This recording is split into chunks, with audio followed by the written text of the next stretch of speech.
आखिर इजराइल को किस बात का डर सता रहा है? ईरान के हमले के बाद अब इजराइल कांपता हुआ नजर आ रहा है। जी हाँ, इजराइल पर हमास की ओर से किए गए हमले के 1 साल पूरे हो गए।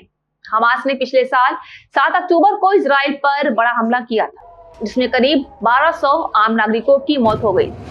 तब हमास ने 250 से ज्यादा नागरिकों को बंधक भी बना लिया था। इन बंधकों की तलाश के लिए इजरायली सेना आज भी गाजा पट्टी में ऑपरेशन चला रही है। माना जा रहा है कि इजराइल पर हमले की बरसी पर हिजबुल्लाह और हूती साथ मिलकर हमला कर सकते हैं। वहीं अमेरिकी खुफिया एजेंसी FBI ने अलर्ट भी जारी किया है। हमले को देखते हुए इजराइल पूरी तरह से अलर्ट में है। दूसरी ओर ईरान में सभी उड़ानें भी रद्द कर दी गई। FBI ने अलर्ट में कहा है कि ईरानी प्रॉक्सी संगठन इजराइल पर बड़े हमले की तैयारी में है। इसके लिए यमन, सीरिया और इराक से हजारों लड़ाके लेबनान पहुंच रहे हैं। तो वहीं गोलन हाइट्स पर भी हमले किए जा सकते हैं। माना जा रहा है कि ईरानी प्रॉक्सी के हमले का ब्लूप्रिंट ईरान ने तैयार कर लिया है। बस अब ईरान के सुप्रीम लीडर खामेनेई के फरमान का इंतजार हो रहा है। खामेनेई की ओर से हमले की हरी झंडी मिलने के बाद ईरानी प्रॉक्सी पिछले साल 7 अक्टूबर जैसा बड़ा हमला भी कर सकते हैं। अब बात करते हैं कि इजराइल ने 3 लीडर डिफेंस सिस्टम की तैयारी कर ली है। जी हाँ, हमले की बरसी को देखते हुए इजराइल भी पूरी तरह से मुस्तैद है। उसने अपने 3 लेयर डिफेंस सिस्टम लगाकर हमलों को नाकाम करने का प्लान भी बना लिया है, जबकि बॉर्डर पर भी अतिरिक्त तैनाती कर दी गई है।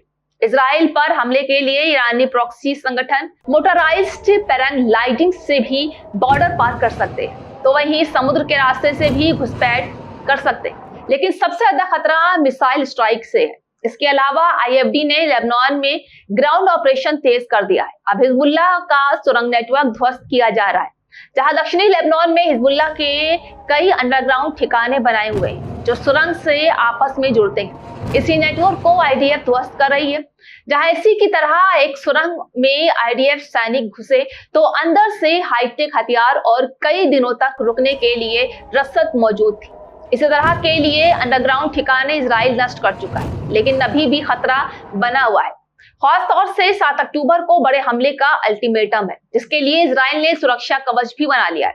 उधर अमेरिका और ब्रिटेन भी ईरान और उसके प्रॉक्सी संगठन पर हमले की तैयारी में है। हमास ने आज यानी 7 अक्टूबर को ही पिछले साल इजराइल पर हमला किया था।